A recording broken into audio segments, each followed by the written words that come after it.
Sir, ഈ ശബരിമല കൊള്ള ഇന്നലെ ഇ.ഡി. 26 ഇടങ്ങളിലാണ് റെയ്ഡ് നടത്തിയത്. ഈ 26 ഇടങ്ങളിൽ നിന്ന് പല വിധത്തിലുള്ള തെളിവുകൾ, പ്രത്യേകിച്ച് പത്മകുമാറിന്റെ വാസുവിന്റെ വീട്ടിലടക്കം, നന്തൻകോടുള്ള ദേവസ്വം ആസ്ഥാനത്തടക്കം ഇന്നലെ ഇ.ഡിയുടെ റെയ്ഡ് ഉണ്ടായിരുന്നു. ഈ റെയ്ഡിൽ നിന്ന് നിർണായകമായ ചില വിവരങ്ങൾ കിട്ടിയെന്നും ഈ പ്രതികളുടെയൊക്കെ സ്വത്തുക്കൾ കണ്ടുകെട്ടുമോ എന്നൊക്കെയാണ് ഇപ്പോൾ ഇ.ഡി പറയുന്നത്. മാത്രമല്ല, ഈ SIT ചോദ്യം ചെയ്ത് വിട്ടവരെ ഒക്കെ വീണ്ടും വിളിപ്പിക്കുമെന്നും പറയുന്നുണ്ട്. ഇ.ഡിയുടെ ഒരു നീക്കം എങ്ങനെയാണ് കാണേണ്ടത്? അത് ഏഷ്യ കണ്ട ഏറ്റവും വലിയ സ്വർണ്ണ കൊള്ള. ഈ കൊള്ളയിലെ യഥാർത്ഥ പ്രതികൾ പുറത്തു വരുമോ?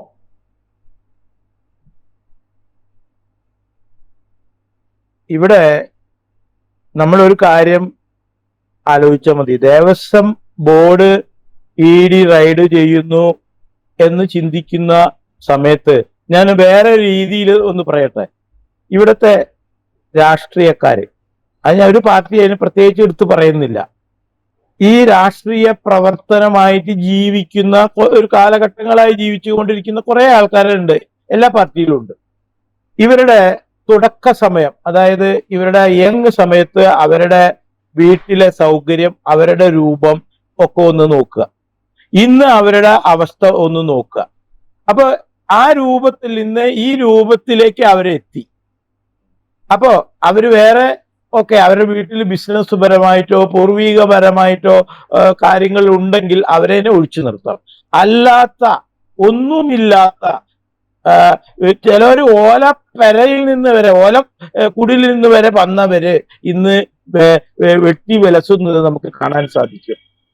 അപ്പോ ഈ ഇ.ഡി ചെയ്യേണ്ട, ഈ ദേവസ്വം ബോർഡ് എന്ന് പറഞ്ഞാൽ ഇവർ തന്നെയാണല്ലോ. ഈ ദേവസ്വം ബോർഡിലെ മെമ്പറായാലും പ്രസിഡന്റ് ആയാലും ഈ രാഷ്ട്രീയത്തിലൊക്കെ ഉള്ളവർ തന്നെയാണ്. ഇവിടെ മാറി മാറി രണ്ടു കൂട്ടരാണ് ഭരിച്ചത്. അപ്പൊ ഈ രണ്ടു കൂട്ടരിലുമുള്ള ആൾക്കാരുകൾ മാത്രം തന്നെയാണ് ഈ ദേവസ്വം ബോർഡിലെ മെമ്പേഴ്സും പ്രസിഡന്റും ഒക്കെ ആയത്. അപ്പൊ ഇത് ഹിന്ദുവിന്റെ ക്ഷേത്രങ്ങൾ മാത്രം ഭരിക്കാനാ ദേവസ്വം ബോർഡ്. അതായത് തമാശ. മറ്റ് ഈ മുസ്ലിംസിന്റെ ആരാധനാലയോ ക്രിസ്ത്യാനികളുടെ ആരാധന തൊടാൻ സമ്മതിക്കില്ല. തൊട്ട് കഴിഞ്ഞാൽ കളി അവിടെ വേറെയാണ്. ഹിന്ദുവിന്റെ ആരാധനാലയത്തില് ഈ രാഷ്ട്രീയക്കാരൻ, അതാരാണ്? ഹിന്ദുക്കളായ രാഷ്ട്രീയക്കാരൻ ഇതുമാതിരി കൊള്ളയടിച്ച് കൊണ്ടുവെക്കുന്നു. സ്വർണം മാത്രമല്ല കൊള്ളയടിച്ചിട്ടുള്ളൂ. അത് ആദ്യം മനസ്സിലാക്കണം. ഈ ഇ.ഡിക്ക് തന്നെ അറിയാവുന്നതാണ്. ഇ.ഡി റൈഡ് ചെയ്തത് കൊണ്ടൊന്നും ഈ പ്രശ്നം തീരില്ല. ഓപ്പണായിട്ട് കട്ടതല്ലേ ഗുരുവായൂർ ദേവസ്വത്തിൽ നിന്ന് 20 കോടി രൂപ ഓപ്പണായിട്ടല്ലേ ചെക്ക് എഴുതി കൊണ്ടുപോയത്. സുപ്രീം കോടതി പറഞ്ഞില്ലേ തിരിച്ചടയ്ക്കണമെന്ന്. അത് തിരിച്ചടയ്ക്കാതിരിക്കാൻ വേണ്ടിയിട്ട് അതിന് വേറെ വക്കീലിനെ വെച്ച് 1 കോടി റുപ്യ കേസ് വാദിക്കാൻ ചെലവാക്കിയിട്ടുണ്ട്. അപ്പൊ ഈ രാഷ്ട്രീയക്കാരനെ എന്ത് വീട് ചെക്ക് ചെയ്താലും അവരെയൊക്കെ പിടിച്ചാൽ ആ കള്ളത്തരം പിടിച്ചാൽ സ്ഥിരമായി ആ ജയിലിൽ ഇടണം. ഞാൻ മനസ്സിലാക്കുന്നത് ഈ 60 കൊല്ല ചരിത്രത്തില് തിഹാർ ജയിലിൽ ഒരു രാഷ്ട്രീയ പാർട്ടിയുടെ ഒരു MP മാത്രമേ കിടക്കുന്നുള്ളൂ എന്നാണ് ഞാൻ മനസ്സിലാക്കുന്നത്. അതിപ്പോ ഈ ഭരിക്കുന്ന പാർട്ടിയുടെ ഒരു MP അവരതിനുള്ള ആർജവം കാട്ടി. പക്ഷെ മറ്റുള്ളവരാരും തന്നെ തൽക്കാലം അവിടെ ഇവിടെയൊക്കെ പിടിച്ചിടും, പിന്നെ പരോളിൽ ഇറങ്ങി സ്ഥലം വിടും. എന്നിട്ട് കൊലപാതകത്തിൽ ശിക്ഷ കിട്ടിയവർ വരെ പരോളിൽ ഇറങ്ങി പുറത്താണ് അധിക സമയം. അപ്പോ ഇ.ഡി ഇവിടെ അന്വേഷിച്ചാലും ഇതിന് കർശനമായിട്ടുള്ള ചില തീരുമാനങ്ങൾ എടുത്ത് മുന്നോട്ട് പോയാലാണ് ഇവർക്കൊക്കെ പേടി ഉണ്ടാവുള്ളൂ. അല്ലെങ്കിൽ ഈ അന്വേഷണം ഒരു പ്രശ്നമായിട്ട് മാറും. SIT അന്വേഷിച്ചത് പോരാ എന്ന് നമുക്ക് തന്നെ അറിയാം. ഇവിടെ കട്ടവരാരും ഇതിലും ഇപ്പോഴും ശരിയായ കള്ളനെ ചോദ്യം ചെയ്തിട്ടില്ല എന്നാണ് ഞാൻ മനസ്സിലാക്കുന്നത്. പലരും പക്ഷെ ഇതിലെല്ലാവർക്കും ഷെയർ ഉണ്ടായിരിക്കും, ഒരു സംശയവുമില്ല. ഇതിൽ പരസ്പര സഹകരണ കമ്പനിയാണിത്. ഭരണപക്ഷമായാലും പിന്നെ അങ്ങോട്ട് ചളിവാരി എറിഞ്ഞുകൊണ്ടിരിക്കും. ഇതാണ് ഇവിടെ നടക്കുന്നത്. സാർ, ഈ തന്ത്രി എന്ന് പറയുമ്പോൾ അമ്പലത്തിലെ ദൈവത്തിനോട് കാര്യങ്ങൾ സംസാരിക്കാൻ പറയുകയും ചെയ്യുന്ന ആളെന്നൊക്കെയാണ് പറയുന്നത്. ശബരിമലയുമായി ബന്ധപ്പെട്ട തന്ത്രിയാണ് ഇതിന്റെയൊക്കെ ഏറ്റവും ആദ്യത്തെ ആളെന്ന് പറയുന്നത്. ഈ തന്ത്രിയുടെ കൊള്ളയെ താങ്കൾ എങ്ങനെയാണ് കാണുന്നത്? അതായത് ഞാൻ ഈ തന്ത്രിയുടെ കാര്യം പറഞ്ഞു. ഞാൻ തന്ത്രിയായിട്ട് വളരെ എനിക്ക് നന്നായിട്ട് അറിയുന്ന ഒരു സംഭവമായ കാരണം ഞാൻ പറയാം. ഇത് പറയുമ്പോൾ എനിക്ക് ഒരു വളരെയധികം തമാശ തോന്നുന്ന ഒരു കാര്യം പറഞ്ഞുതരാം. അതായത് ഇപ്പൊ ഈ രാജീവ് തന്ത്രി, മോഹന തന്ത്രിയുടെ ഒക്കെ ഫാദർ ഉണ്ടായിരുന്നു, താഴ്മൻ തന്ത്രി, വയസ്സായ കാർന്നൂര്. അദ്ദേഹം മരിച്ചുപോയി. അദ്ദേഹം ആണ് അവസാന കാലഘട്ടങ്ങളിൽ വയ്യാതിരിക്കുമ്പോൾ അവിടെ തന്ത്രിയായിട്ട് സ്ഥിരമായിട്ട് പുള്ളിയാണ് ഉണ്ടാവുക. ആ പുള്ളിയുടെ ശേഷമാണ് ഈ രാജീവരും മോഹനരും ഒക്കെ വന്നത്.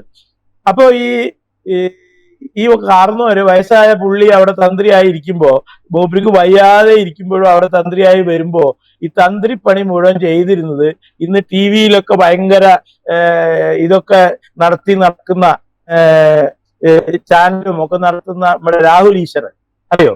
ഈ രാഹുൽ ഈശ്വർ ഈ രാജീവ് തന്ത്രിയുടെ സിസ്റ്ററുടെ മകനാണ്. അപ്പോ ഈ കാർന്നോര് അവിടുത്തെ പണിക്ക് വരുമ്പോ ഇദ്ദേഹത്തിനെയാണ് ദിവസവും അവിടെ കൊണ്ടുവരിക. അങ്ങനെ ഈ തന്ത്രിയുടെ പണി മുഴുവൻ രാഹുൽ ഈശ്വറാണ് അന്ന് എടുത്തുകൊണ്ടിരുന്നത്. അത് എനിക്ക് അറിയാവുന്ന കാര്യമാണ്. അപ്പോ അവിടെ ഇരുന്ന് നല്ല ടേസ്റ്റാണ്, കാരണം ഈ മണി ഇങ്ങനെ കിട്ടിക്കൊണ്ടിരിക്കും, ഈ കസേരയിൽ ഇരുന്നാൽ മതി. അപ്പൊ ഇത് വാങ്ങി ടേസ്റ്റ് ആക്കിയിട്ട് ഈ കാർന്നോർ എന്ത് ചെയ്തു, ഈ രാഹുൽ ഈശ്വരനെ തന്ത്രിയാക്കാൻ ശ്രമിച്ചു, സ്ഥിരമായി അവിടുത്തെ തന്ത്രിയാവാൻ. രാഹുൽ ഈശ്വരും അതിന് പരിശ്രമിച്ച് തന്ത്രി കസേരയിൽ ഇരുന്നു. പക്ഷെ ഞാൻ മനസ്സിലാക്കുന്നത് ഈ അമ്മാവന്മാരായിരിക്കും അതിന് പണി കൊടുത്തത്, അല്ലെങ്കിൽ ദേവസ്വം ബോർഡ് ആയിരിക്കും രാഹുലിനെ തന്ത്രി ആവേണ്ട ആ അവകാശം ഇല്ല എന്ന് പറഞ്ഞു. അതായത് പെൺമക്കത്തായം അതില്ല എന്നും പറഞ്ഞുകൊണ്ടാണ് രാഹുലിനെ അവിടുന്ന് ഓടിച്ചത്. ഇത് ശരിക്കും ഉണ്ടായ സംഭവമാണ്. അപ്പോ ആ കസേരയിൽ ഇരിക്കാൻ എന്താ ഇത്ര ടേസ്റ്റ്?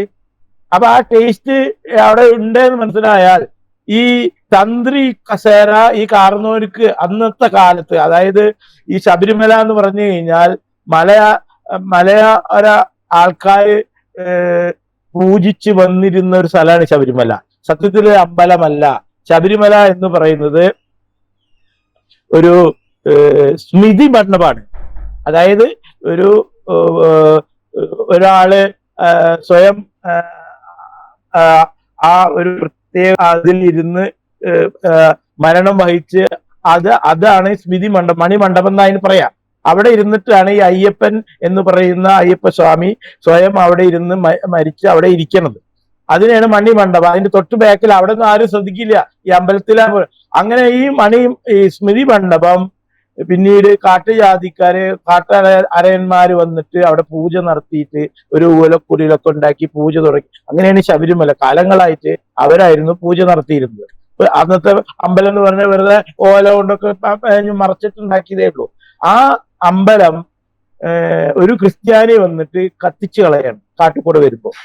അത് തിരുവിതാംകൂർ രാജാവ് അറിഞ്ഞിട്ട്, രാജാവ് ഇങ്ങനെ ഒരു സംഭവം അവിടെ കത്തിച്ചു എന്നൊക്കെ പറഞ്ഞപ്പോ പുള്ളി എന്ത് ചെയ്തു, അവിടെ ഇരുന്ന് ശരിക്കുള്ള ഒരു ക്ഷേത്രം പണിയാന്ന് പറഞ്ഞിട്ടാണ് ഈ ശബരിമല ക്ഷേത്രം അന്ന് പണിയണത്. അതും കോൺട്രാക്ട് കൊടുത്തത് ഒരു ക്രിസ്ത്യാനിക്കാണ്. ആ ക്രിസ്ത്യാനി ഇത് പണിത് കാരണം ഇത്രയും വലിയ കാടിന്റെ ഉള്ളിൽ പോയി ഇത് പണിയ പറഞ്ഞ നിസ്സാര കളിയല്ല. അപ്പോ ഇത് പണിതുകൊണ്ടിരിക്കുമ്പോൾ അയാൾ മരിച്ചു, ഒരു 3/4 ഭാഗം പണി കഴിഞ്ഞപ്പോ. പിന്നീട് അയാളുടെ ഒരു അമ്മാവനായിട്ടുള്ള വേറൊരു പ്രീസ്റ്റാണ്, ഒരു ക്രിസ്ത്യാനി തന്നെയാണ് ഇത് പണി മുഴുമിച്ചത്. അപ്പൊ ഈ പണിയൊക്കെ മുഴുമിച്ചപ്പോ കൊട്ടാരത്തിലുള്ള അന്നത്തെ രാജാവിന് തോന്നി ഇവിടെ താന്ത്രിക വിധി പ്രകാരമുള്ള പൂജകൾ മതി, ഇനി അത് നമുക്ക് നടത്താം. അങ്ങനെ മലയന്മാരുടെ അവരുടെ അവകാശങ്ങൾ മാത്രമാക്കി അവരെ മാറ്റി നിർത്തിക്കൊണ്ട് ഒരു താന്ത്രിക വിധി പ്രകാരമുള്ള പൂജകൾ നടത്താൻ വേണ്ടിയിട്ട് ഒരു തന്ത്രിയെ അന്വേഷിച്ച് തെക്കേ ഇന്ത്യയിൽ അവിടെ ഇവിടെയൊക്കെ അന്വേഷിച്ച് നടന്ന് ഒരു ബ്രാഹ്മണനായ തന്ത്രി ഇവിടേക്ക് വരാൻ തയ്യാറല്ല. കാരണം എന്താ വെച്ചെങ്കിൽ ഇത് ഈ അയ്യപ്പന്റെ ചരിത്രം തന്നെ കുറെ 2-3 കഥ ഉണ്ട്. നമ്മൾക്കൊക്കെ അറിയണത് മഹാവിഷ്ണുവിന് മോഹിനിയിലുണ്ടായ കുഞ്ഞെന്നാണ് നമ്മളൊക്കെ പഠിച്ചിരിക്കുന്നത്. പക്ഷെ വേറെ ചില കഥകൾ പറയുന്നുണ്ട്. അതായത് രാജാവ് കാട്ടുജാതിയിലെ ഒരു പെണ്ണിനുണ്ടായ കുട്ടിയാണെന്ന് പറയുന്നുണ്ട്. അല്ലാതെ കൊട്ടാരത്തിലെ ഒരു സ്ത്രീനെ ഒരു കാട്ടുകള്ളനായ ഒതേനൻ അവിടുന്ന് അടിച്ചു കൊണ്ടുപോയി കാട്ടിൽ വെച്ച് അങ്ങനെ ആ പെൺകുട്ടിയിലെ ഒരു വേറൊരു അങ്ങനെ ഉണ്ടായ കുട്ടിയാണെന്നും പറയുന്നുണ്ട്. പക്ഷെ നമ്മളെല്ലാവരും ഈ മോഹിനിയുടെ കഥയാണ് വിശ്വസിച്ചു പോകുന്നത്. അപ്പോ ഈ അയ്യപ്പന്റെ ഈ അവിശ്വാസത മറ്റുള്ള ബ്രാഹ്മണർക്ക് അംഗീകരിക്കാൻ പറ്റാത്ത കാരണം അവരാരും തന്ത്രിയാവാൻ തയ്യാറായില്ല. അങ്ങനെയാണ് ഈ താഴ്വര് അവരുടെ ഈ ആന്ധ്ര ഭാഗത്തുള്ളവരാണ് ഇവര് ആ തന്ത്രി ഏറ്റെടുത്ത് ഇവിടെ വരികയും പിന്നെ ഇവിടെ കുറെ ക്ഷേത്രങ്ങളിൽ തന്ത്രിയായിട്ട് ഇവര് ചാർജ് എടുക്കുകയൊക്കെ ചെയ്തത്. അങ്ങനെയാണ് അവരിവിടെ വന്നത്. ഒരിക്കലും തന്ത്രിക്ക് ആ അമ്പലങ്ങളിലെ ബിംബങ്ങളിലോ അല്ലെങ്കിൽ വരുമാനത്തിലോ ഒരവകാശവും ഇല്ല. അവർക്ക് അവിടെ എന്താണ് അവര് ജോലിക്ക് കൊടുക്കാൻ പൈസ തീരുമാനിച്ചാൽ അത് തന്നെ ഉള്ളൂ. പിന്നെ ഇതിൽ എന്താണെന്ന് വെച്ചാൽ ഈ ദക്ഷിണ, നമ്മളിപ്പോ എന്ത് ചോദിച്ചു, ഇപ്പൊ ഒരു ഗുരുനാഥൻ നമ്മളെ പഠിപ്പിച്ചു കഴിഞ്ഞാൽ ഒരു ദക്ഷിണ കൊടുക്കുക എന്നുള്ള ഒരു ചടങ്ങ്. പക്ഷെ ഇത് ദക്ഷിണ പോയിട്ട് അതൊരു കൊള്ളയായി മാറി എന്ന് മാത്രമേ ഉള്ളൂ. അത് അല്ലാതെ ഇതിൽ വേറെ ഒരു കാര്യവുമില്ല. തന്ത്രിക്ക് ഒരു അവകാശവും ഇല്ല. ഈ വാജ്യവാഹനം കോൺഗ്രസ് ഭരിക്കുമ്പോ തന്ത്രിക്ക് എടുത്തു കൊടുക്കുക എന്നൊക്കെ പറഞ്ഞു കഴിഞ്ഞാൽ അത് അങ്ങേയറ്റം കടന്ന കൈയാണ്. അല്ലാതെ തന്നെ കാണാത്ത ഒരുപാട് സാധനങ്ങൾ അത് തന്ത്രിയുടെ മേളിലോ പോറ്റിയുടെ മേളിലോ അടിച്ചു ഒഴിയാനൊന്നും പറ്റത്തില്ല. ഈ ഭരണസമിതിക്കാരാണ് ഈ കൊള്ള ചെയ്യുന്നത് എന്നതിന് യാതൊരു സംശയവുമില്ല. അത് ദേവസ്വം മന്ത്രി വരെ അതിലുണ്ടായിരിക്കും. അപ്പൊ ഈടി വന്നാൽ എല്ലാവരെയും ചോദ്യം ചെയ്യാം. പക്ഷെ ഇതിന് തെളിവുണ്ടാക്കുക എന്ന് പറഞ്ഞാൽ ആ തെളിവുണ്ടാവുമ്പോ ഈ ഉണ്ണികൃഷ്ണ പോറ്റിമാര് മാത്രമേ അവസാനം അവശേഷിക്കുള്ളൂ. കൂടുതൽ വാർത്തകളും വിശേഷങ്ങളും നിങ്ങളിലേക്ക് എത്താൻ ABC മലയാളം സബ്സ്ക്രൈബ് ചെയ്യുക, ബെൽ ബട്ടണും അമർത്തുക.